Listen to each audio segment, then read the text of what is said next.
Hello and welcome to Culture Impacts Communication, a mini workshop with Lucinda Atwood. Let's start with a definition. What do I mean when I say culture?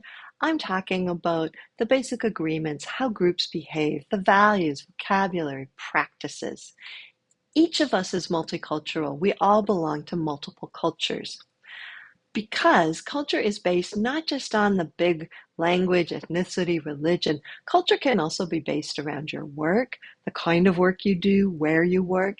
It can be based on age and generations. Think of how we see the different generations, Gen Alpha, Gen Z, Millennials, Greatest Generation, Boomers, etc. We have different cultures in different sports and activities and interests. Think for a moment of the difference between the culture in your hockey team locker room and your church group. It's probably a different culture. Culture, of course, varies with our own personal individual identity, including religion, politics, education.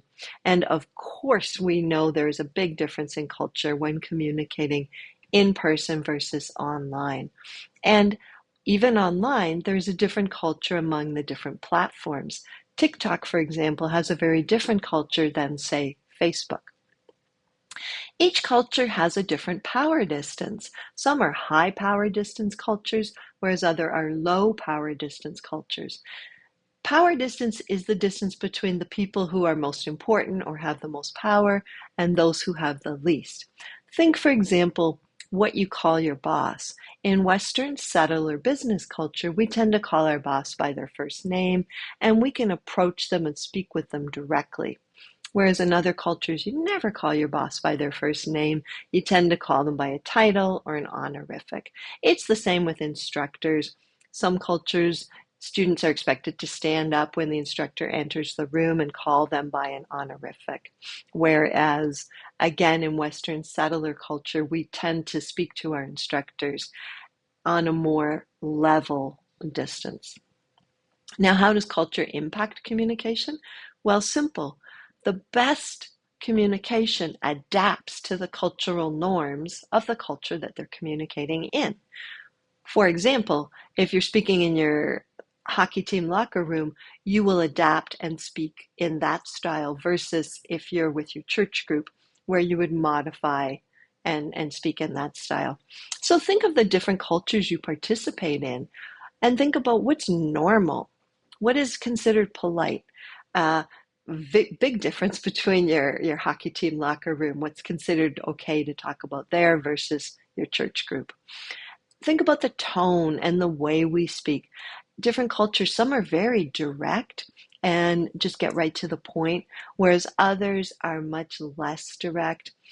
Some cultures require a lot more words and phrases of courtesy, whereas some want you to be shorter. Which brings us to speed. In, again, Western settler business culture, being able to communicate efficiently, quickly, is really valued because we like to say time is money. In another culture, however, that might be considered rude. They expect you to lead up to the idea and to engage longer. Now, at this point, I want to point out that no culture is correct. No one is right or wrong. It's just the way it works in that culture. No culture is better than another. It's just how it works. Think of the cultural norms around the vocabulary. Back to my hockey team locker room example, they probably use very different vocabulary than the religious group might. Definitely slang and idioms. People tend to have different slang. Think of the difference between generations. Each generation has its own slang words. Jargon and technical terms, we will see these a lot in the workplace. So imagine, for example, a group of civil engineers.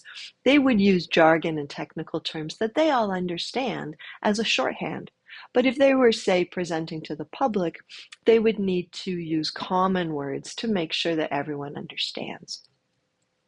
And then finally, body language varies across cultures. How you stand, how you hold yourself, especially eye contact.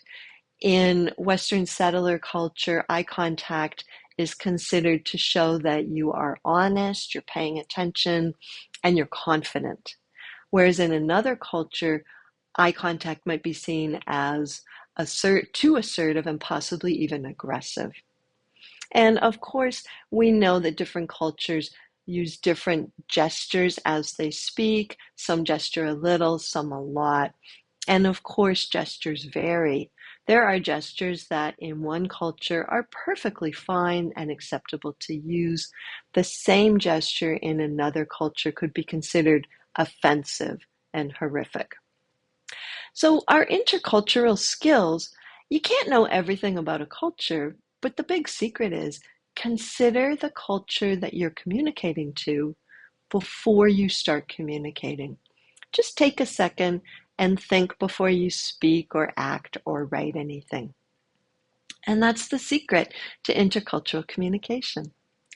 Congratulations, you've completed Culture Impacts Communication, a mini workshop by Lucinda Atwood. Reach me at lucindaatwood.com, at Lucinda Atwood, or youtube.com/Lucinda Atwood.